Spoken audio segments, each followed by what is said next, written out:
Hi, welcome to episode 2 on our Bible study on the Apostle Paul. Today we're going to look at a couple of passages in the New Testament, Acts chapter 21 verses 37 through chapter 22 verse 5, and then Philippians, one of the letters of Paul, chapter 3 verses 4 through 6. In doing so, we're going to look at Paul's background before we get into his career as a missionary, evangelist, founder of churches, and a letter writer to those churches. We're going to look at his background, where he came from. So, these come from Paul's conversations and speeches to people in Acts that Luke recorded and shares with us as the history of the early Christian movement, and also from Paul's own writing himself in the letter to the Philippians.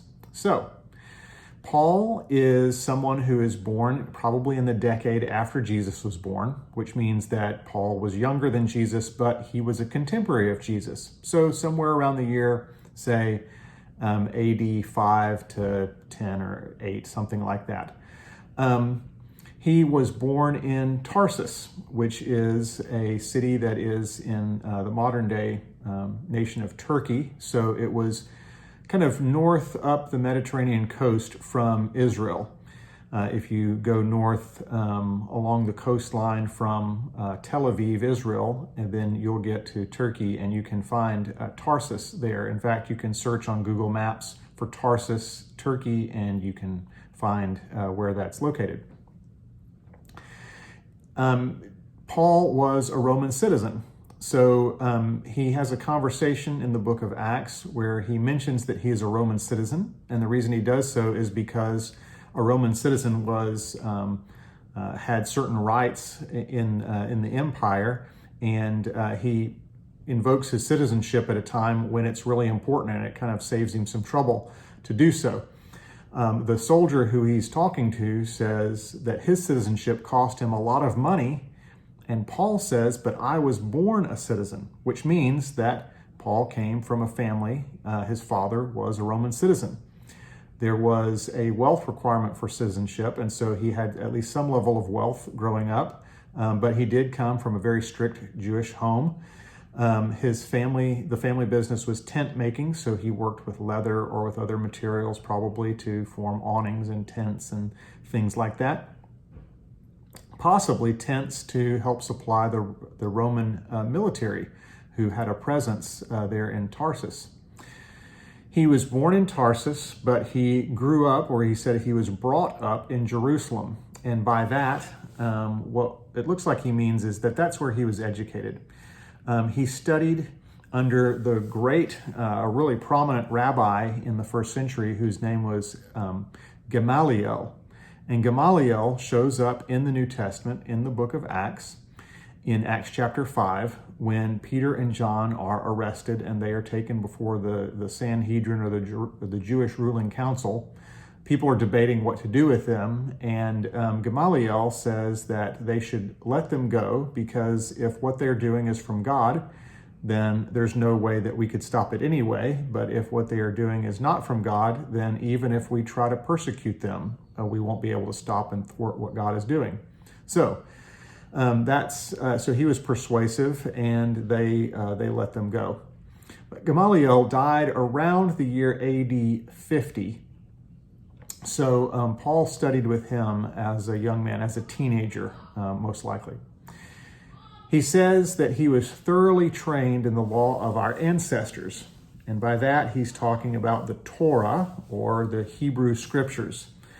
The Torah was the law or the instruction. It's generally, it denotes the first 5 books of the Old Testament, but can also be used as a shorthand for the whole Hebrew scriptures as well. Paul also understood Greek philosophy and rhetoric.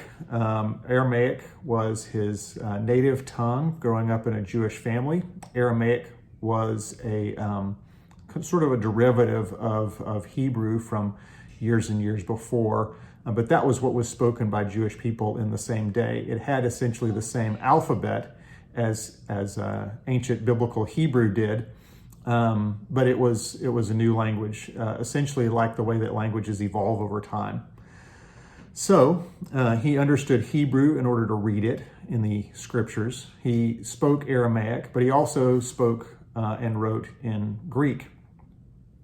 And he was very zealous as a persecutor of the church. He was of a group called the Pharisees, and they were very zealous and active in trying to preserve and conserve the Jewish faith and the Jewish people.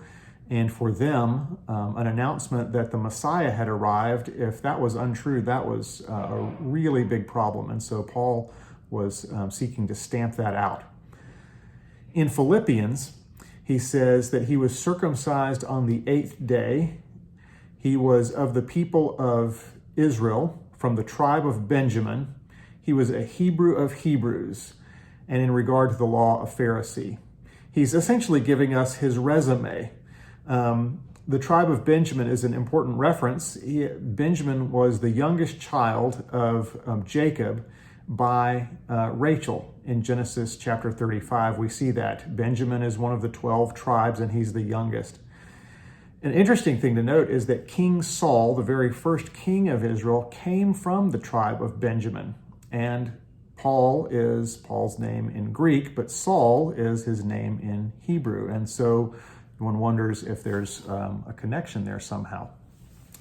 Finally, as a persecutor of the church, he says that he was, again, he said, as for zeal, he was a persecutor of the church, as he's listing his resume in Philippians. And we find that to be the case. In Acts chapter 7 is where we find the account of the very first Christian martyr, a man named Stephen, who imitates Jesus in his own death as he is being stoned to death. He says, like Jesus said on the cross in Luke's gospel, "Father, forgive them, for they know not what they are doing." Scripture records that Paul, or Saul, was standing there, and the NIV translates it as Saul approved of their killing him in chapter 8, verse 1. Other translations offer it or kind of render it literally as Saul was holding their coats for them while they were doing it, which is a way of saying that he was there supporting, approving. He was a part of the effort. So that's Paul. That's his background. There's more that we could say, but that's essentially what we find from a couple of the passages in the New Testament that give us a specific insight. I've attached a guide to this that kind of summarizes some of the main points and asks us some questions about it. And I'd love to hear what you have to say in our discussion, our Facebook Bible study group that you can join, apply to join it through or request rather, to join it from our Facebook group, from our church Facebook page rather. And I'll look forward to the discussion there. Otherwise, you can download it and you can look these scriptures up yourself. Take the questions, reflect on them, and pray over them and use them to reflect on your own Christian walk. Thanks for joining us for this video, and I look forward to more. Bye.